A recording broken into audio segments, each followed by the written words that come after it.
முத்துசிலுமதர்மன் YouTube channel நேயர்கள் அனைவருக்கும் என்னுடைய இனிய காலை வணக்கம். சரியாக காலை 10 மணி அளவில் இந்த அறிக்கையின் போது பதிவு செய்யப்படுகிறது. தற்போதைய நிலவரப்படி நேற்று இரவு சரியாக 9 மணிக்கு பிறகு கரையை கடக்கக்கூடிய அந்த காற்றழுத்த தாழ்வு மண்டலம் தற்போது வட கிழக்கு இந்திய பகுதியில் நிலவி வருகிறது. கிட்டத்தட்ட ஒட்டுமொத்தமாக வட இந்தியா முழுவதுமே பெரிய மழையை கொடுத்து விட்டது இந்த நிகழ்வு. நல்ல மழை, குறிப்பாக தென்னிந்திய மாநிலங்களில் கேரளாவிலையும் நேற்று பலத்த மழை பதிவாகியது. குறிப்பாக நீலகிரி, கோயம்புத்தூர், தேனி, தென்காசி, திண்டுக்கல், திருநெல்வேலி, கன்னியாகுமரி, திருநெல்வேலி மாவட்டம் முழுவதும் நேற்று பலத்த மழை பதிவாகியது. அதே போன்று கன்னியாகுமரி மாவட்டத்திலும் பரவலாக அநேக இடங்களில் மழை கொட்டி தீர்த்தது. இனி வரக்கூடிய மணி நேரங்களில் தமிழ்நாட்டில் மழை எந்த அளவில் இருக்க போகிறது மற்றும் வட இந்திய பகுதிகளிலும் எந்த அளவில் மழைப்பொழிவு இருக்க போகிறது என்பதை பற்றி நம்ம பார்க்க போறோம். நமது முத்துசிலுமதர்மன் யூடியூப் சேனல் பக்கத்திற்கு புது பார்வையாளராக வாங்கினா மறக்காமல் சப்ஸ்கிரைப் செய்து ஆல் என்கின்ற பெல் பட்டனை தொட்டு சப்ஸ்கிரைப்டாக மாற்றிக்கொள்ளுங்கள். நம்மளுடைய முத்துசிலுமதர்மன் தமிழ்நாடு வானிலை 24x7 லைவ் அந்த யூடியூப் சேனலை மறக்காம ஃபாலோ பண்ணி அதுலேயும் 24 மணி நேரமும் நேரலை ஓடிக்கொண்டிருக்கிறது. அதையும் தவறாமல் பாருங்க. தற்போதைய நிலவரப்படி நேற்று இரவு கரையை கடந்து கொண்டிருக்கக்கூடிய அந்த காற்றழுத்த தாழ்வு மண்டலம் தற்போது வடகிழக்கு இந்திய பகுதிகளில் சுமார் 1000 கிலோமீட்டர் வரை நகர்ந்து உள்ளே நீடிக்கிறது. ரொம்ப வேகமான நிகழ்வு. உதாரணமாக சொல்லணும்னா, எக்ஸாம்பிளுக்கு ஒரு சில விஷயங்களை காரணம் காட்டி நான் சொல்றேன். உதாரணமாக கன்னியாகுமரியிலிருந்து சென்னை வரை ஒரு எக்ஸ்பிரஸ் போகுது அப்படின்னா ஒரு 8 மணி நேரத்தில் அந்த எக்ஸ்பிரஸ் வந்து ஒரு 600 கிலோமீட்டர்லேருந்து 250 கிலோமீட்டர் வரை மயிலை தொடும் வேகம், அதாவது அந்த கிலோமீட்டர் கடக்கும். ஆனால் இந்த நிகழ்வு கரையை கடந்த நேற்று 9 மணிக்கு முன்னாடியே கரையை கடக்க தொடங்கியது. இந்த நிகழ்வு கரையை கடக்க தொடங்கியதிலிருந்து தற்போது வரை ஒரு 1000 கிலோமீட்டர் வரை நகர்ந்து விட்டது. வெறும் 8 மணி நேரத்திலே ஒரு மணி நேரத்திற்கு 150லிருந்து 170 கிலோமீட்டர் வரை நகர்கிறது. உதாரணமாக சொல்லணும்னா ஒரு மணி நேரத்திற்கு 150லிருந்து 170 கிலோமீட்டர் வரை உள்ளே நகர்ந்து வருகிறது. இது இன்னும் வரக்கூடிய 8 மணி நேரத்துல இது வடமேற்கு இந்திய பகுதி வரை முன்னேறி அது ராஜஸ்தான், குஜராத் பகுதி வரைக்கும் நகர்ந்துடும். இன்னைக்கு இரவு அல்லது இன்னைக்கு நள்ளிரவுக்குள்ளே அது ராஜஸ்தான் நோக்கி போயிடும். ஸோ மிக வேகமான ஒரு தீவிரமான நிகழ்வு வட இந்தியா முழுவதும் கனமழை கொட்டி தீர்க்க போகிறது. இனி வரக்கூடிய மணி நேரங்களில் தென் மாவட்டங்களிலும் பலத்த மழையை கொடுக்க இருக்கிறது. குறிப்பாக மேற்கு தொடர்ச்சி மலைப்பகுதிகளையும் தாண்டி இந்த முறை திருநெல்வேலி, தூத்துக்குடி, கன்னியாகுமரி மாவட்டங்களிலும் அந்த பலத்த மழை என்பது பதிவாக இருக்கிறது. குறிப்பாக மதியம் மற்றும் பிற்பகலுக்கு பிறகு படிப்படியாக திருநெல்வேலி, தேனி, தென்காசி மாவட்டங்களில், நீலகிரி, கன்னியாகுமரி மாவட்டங்களிலும் மழை தீவிரமடைந்து இன்று நள்ளிரவு மற்றும் நாளை அதிகாலை வரையிலும் 26ஆம் தேதி இன்று பிற்பகலிலேயே தென் மாவட்டங்களுக்கு மாலை 5 மணி அல்லது 4 மணிக்கு பிறகு தென்காசி, தூத்துக்குடியில் மழை தொடங்கி அந்த மழை நாளை அதிகாலை, நாளை மதியம் வரையிலும் தொடர் மழையாக விட்டு விட்டு விட்டு விட்டு பெய்த வண்ணம் இருந்து கொண்டே இருக்கும். அதாவது மிதமான மழை, கனமழை, மிதமான மழை, கனமழை என்கின்ற இப்போ வரைக்கும் சாரல் மழையாக வந்திருக்கும். குற்றால சாரல் வரும். அந்த குற்றால சாரல் தான் சொல்லுவாங்க. இந்த தென்காசி, திருநெல்வேலி சைடு அந்த மாதிரி தான் சொல்லுவாங்க. ஆனா அந்த மழை இப்போது கனமழையாக பெய்யும். இன்று இரவிலிருந்து நாளை அதிகாலை வரையிலும் தென் மாவட்டங்கள்ல பலத்த மழையாக பதிவாக இருக்கிறது. நிறைய இடங்கள்ல நல்ல மழை பதிவாகும். இந்த வெப்பநிலை உயர்வுக்கு பிறகு இன்று மதியம் 3 மணி வரைக்கும் இந்த வெப்பநிலை காணப்படும். இந்த வெப்பநிலைக்கு பிறகு படிப்படியாக இந்த மேகக்கூட்டங்கள் உள்ளே வர தொடங்கும்.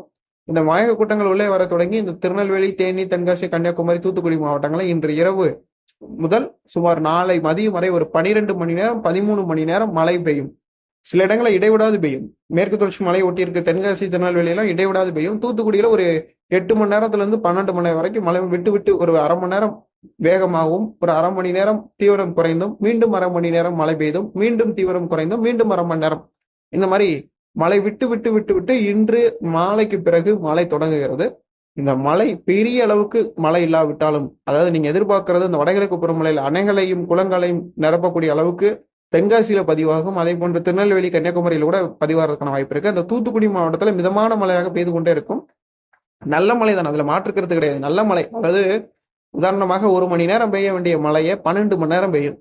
ஒரு மணி நேரம் பெய்தால் 10 சென்டிமீட்டர். இதுவே 12 மணி நேரம் பெய்தால் கிட்டத்தட்ட எவ்வளவுன்னு கணக்கு பண்ணி பாருங்க. ஒரு 10 சென்டிமீட்டர் பெய்ய வேண்டிய மழை தான் இப்ப தூத்துக்குடி மாவட்டத்துக்கு ஒரு 10 சென்டிமீட்டர் மழை இன்னைக்கு இரவு பெய்ய போகுது. அந்த 10 சென்டிமீட்டர் மழையை ஒரு மணி நேரத்திலையும் அது கொட்டித்து இருக்கலாம். ஆனால் இந்த சுற்றுமழை இந்த ஒரு மணி நேரத்துக்கு 1 சென்டிமீட்டர் என்கின்ற கணக்கில் 12 மணி நேரம் பதிவாகும். இடைவிடாது மக்களுக்கு இதனால வந்து எந்த அளவிலும் பாதிப்புகள் இருக்காது. ஏன்னா மாலை நேரத்தில் தொடங்கக்கூடிய இந்த மழைப்பொழிவு நாளை அதிகாலை அல்லது நாளை பிற்பகல் வரைக்கும் பதிவாகும். இதனால நல்ல மழை எதிர்பார்ப்பதோடு மட்டும் இல்லாம விவசாயிகளுக்கும் இது ஒரு ஏற்ற பயனுள்ளதாக இருக்கும். அதே போன்று இதற்கு இந்த மழை வந்து நிறைவடைவதற்கு கிட்டத்தட்ட 27ஆம் தேதி பிற்பகல் வரை ஆகும். 27ஆம் தேதி 28ஆம் தேதிக்கு பிறகு மீண்டும் வெப்பநிலை தமிழ்நாட்டில் உயரும். வருகின்ற 1 முதல் ஆகஸ்ட் 1 முதல் தமிழ்நாட்டில் மழை தீவிரமடைந்து ஆகஸ்ட் 1, 2, 3, 4 ஆகஸ்ட் 25 வரை சுமார் ஒரு 25 நாட்கள் தமிழ்நாட்டில் வெளுத்து வாங்க போகுது மழை. அதாவது குறிப்பா எல்லா மாவட்டங்களிலுமே, இதுல அந்த மாவட்டம் இந்த மாவட்டத்தை விட்டுட்டீங்க சார், தென் மாவட்டத்தை விட்டுட்டீங்க, டெல்டாவில் விட்டுட்டீங்க, இதுக்கெல்லாம் பேச்சே கிடையாது. நான் சொல்றது ஆகஸ்ட் 1 ஆகஸ்ட் 25 வரைக்கும் விடாது மழை. தமிழ்நாட்டில் நல்ல மழை, தீவிரமான மழை, நல்ல கனமழை, நிறைய இடங்களில் காற்றழுத்த வெள்ளம் ஏற்படும். திருவண்ணாமலை, வட மாவட்டங்கள், டெல்டா மாவட்டங்கள், உள் மாவட்டங்கள் எல்லா இடங்களிலுமே காற்றழுத்த வெள்ளங்கள் ஏற்படும் இந்த மழையில. அந்த அளவுக்கு தீவிரமாக பதிவாகும். தென் மாவட்டங்கள் நல்ல இடியுடன் கூடிய மழை பதிவாகும். வரக்கூடிய ஆகஸ்ட் 1 காலையில ஒரு 2 மணி நேரம் வெயில் அடிச்சா மதியம் கண்டிப்பா இடியுடன் மழை இருக்குன்னு அர்த்தம். ஆகஸ்ட் 1 நோட் பண்ணிக்கோங்க. காலையில ஒரு 3 மணி நேரம் வெயில் அடிக்குதா, காலண்டர் எடுங்க, இன்னைக்கு 1 ஆகஸ்ட் 1 காலையில நோட் பண்ணிக்கோங்க. எல்லா இடங்களையுமே பொதுவாக சொல்றேன் நான். ஒரு அட்லீஸ்ட் உங்களுக்கு ஒரு மிதமான மழையாவது பெஞ்சிடும் 1 மழை கண்டிப்பா பெய்யும், எல்லா இடங்களையும் பெய்யும். அதாவது எந்தெந்த மாவட்டங்கள் உறுதியாக சொல்றேன்னா, மத்திய மாவட்டங்கள், தென் மாவட்டங்கள், டெல்டா மாவட்டங்கள், வட மாவட்டங்கள், உள் மாவட்டங்கள், கர்நாடக எல்லையோர பகுதிகள், காவிரி நீர்பிடிப்பு பகுதிகள், ஒகேனக்கல், இந்த பக்கம் மேற்கு தொடர்ச்சி மலை மாவட்டங்கள், எல்லா மாவட்டங்களுமே 1 மணி நேரம் குறைந்தது. மத்திய மாவட்டங்கள், மதுரை எல்லாம் தினசரி மழை, அதாவது விடாது மழை. விருதுநகர், தூத்துக்குடி எல்லாம் தினசரி மழை. ராமநாதபுரம், சிவகங்கை, புதுக்கோட்டை, நாகப்பட்டினம், தஞ்சை, திருவாரூர், மயிலாடுதுறை, சென்னை, செங்கல்பட்டு, விழுப்புரம், அதே மாதிரி திருவண்ணாமலை, ஒசூர், தருமபுரி, சேலம், ஈரோடு, இந்த மாதிரி எல்லா மாவட்டங்களுமே அந்த சைடு இந்த சைடு தெற்கு, வடக்கு, கிழக்கு, மேற்கு, கணவாய் பகுதிகள், காற்று பகுதிகள், எல்லா சைடுமே ஓவரால் தமிழ்நாடு 38 மாவட்டங்கள், எல்லா இடங்களிலுமே பரவலாக எல்லா இடங்களிலுமே தினசரி மழை இருக்கும். ஆகஸ்ட் 1 ஆகஸ்ட் 25 வரை இந்த மழை பெய்யக்கூடிய நாட்கள்ல தமிழ்நாட்டில் 2 சுழற்சிகள் அல்லது ஒரு சுழற்சியின் காரணமாக மழை ரொம்ப தீவிரமாக பதிவாக போகிறது. வங்கக்கடலில் வருகின்ற ஆகஸ்ட் மாதம் 6 பிறகு ஒரு புதிய காற்று சுழற்சி உருவாகி அது வட மாவட்டங்கள் அருகாமையில் வந்து வட தமிழகம் வழியாக கரையை கடந்து கர்நாடகாவை நோக்கி நகர்ந்து, அல்லது தெற்காந்திர வழியாக கரையை கடந்து அது கர்நாடகாவை நோக்கி நகரும். இதன் விளைவாக தமிழ்நாட்டிற்கு வட மாவட்டங்களுக்கும் டெல்டா மாவட்டங்களுக்கும் ஆகஸ்ட் 5 பிறகு மிக கனமழையிலிருந்து ஓரிரு இடங்கள்ல அதி தீவிர கனமழை, எக்ஸ்ட்ரீம்லி ஹெவி ரெயின்ஃபால் வரைக்கும் இருக்கிறதுக்கான வாய்ப்புகள் காணப்படுது.